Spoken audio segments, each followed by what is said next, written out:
Milo here from Atlantis, and welcome to another edition into the TarotSaur process series. Let me think about what I'm going to talk about today.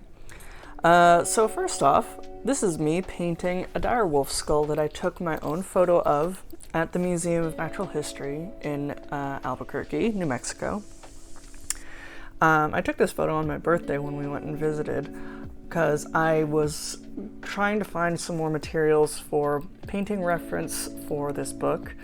The reason I'm painting this one today is because I need to replace a couple of images that I've been using in my book, but now that I'm looking seriously at it and looking to get a copy written, I need to make sure that all of the images that I do use and reference in the book are copacetically sourced. So the one I had that I'm replacing was a TarotSaur skull. The photo was taken by a man on Flickr, and I made a Flickr account to try and seek him out to get his approval for the use of the image. But I mean, I can't think of the last time I even thought of Flickr, so the fact that he will probably not get to me is pretty clear. So that means that I need to replace the image with something that I can use. So my own photo that I took is going to have to be the perfect solution for that. I don't know if you can hear the trash truck in the background. You'll probably be able to hear it when it flips that trash can over. So yeah, I was struggling quite a bit with painting a couple of weeks ago, like to a month ago.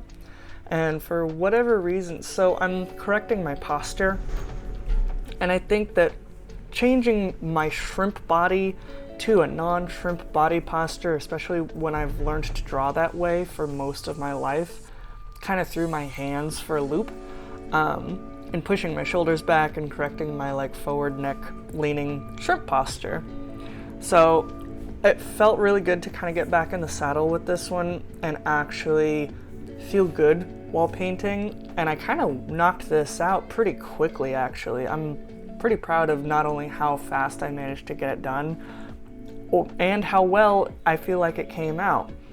Like my boyfriend pointed out, this portrait isn't going to be totally photorealistic, but I'm really happy with the tone values and the definition that I got with it, and how much it really does look like a three-dimensional direwolf skull. And later on you'll see it after I kind of finish the bulk painting of the portrait, that I go in with a cool shadow on the shaded side and a warm highlight. Both I do in what the layer mask is soft light, and then I lower the opacity so it's more of a suggestion of tonality. But if you know color theory, cool colors will push something back and warm colors will bring it forward. So not only using the color itself, but I used a cool shadow, and actually quite a light shadow, so it almost gives it a bounce light effect on the shadow facing side of the portrait. And I really, really liked the way that came out. I'm also really proud to see, because I painted that TarotSaur skull at the beginning of the book, and as you might know, I started this book 3 years ago. So it was really cool to see how far my skills have come in those 3 years in redoing a skull portrait, not just faithfully, but putting my own spin on it and making it feel really nice and polished and just satisfying to have painted it, and to have painted it, in my opinion, very well. So it was really cool to see that progress in my own work. And yeah, I'm really happy with how this came out.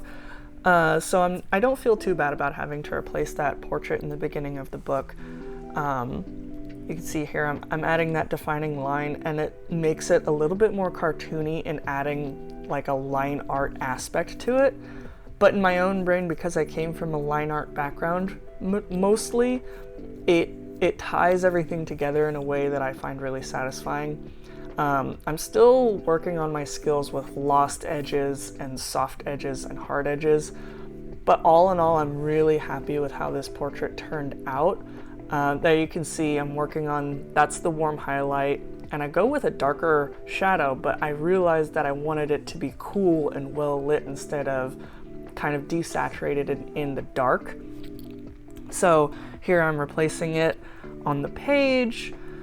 I kind of cut out the skull. I wasn't sure if I wanted to go with a background on it or not, or just leave it on the page as a portrait, and I may still go back and change how it's laid on there, but for now I'm satisfied enough with how it sits on the page that I'll just pretty much leave it that way. And here I'm putting the drop shadow on both sides, and in a second I think I'll correct the text. Yeah, there it is. Correct the text for the crediting in the book, because I'm not using that man's photo anymore. I'm using my own, so no credit needed because it is my own photo. Yeah, I like I said, I'm pretty happy with how this turned out, and I'm excited for this to be in one of the early spreads of the book. And here are the final results. Pretty happy with it. Yeah, and so now I just need to finish doing the second one for the Nautilus shell that I need to replace, but I'm not sure what exact photo I want to use for that. Preferably it would be my own again, but I'm coming out with a book, TarotSaur. It's set to release here. I'm self-publishing it, and this is my series, so I hope you all stick around. Thank you for being here.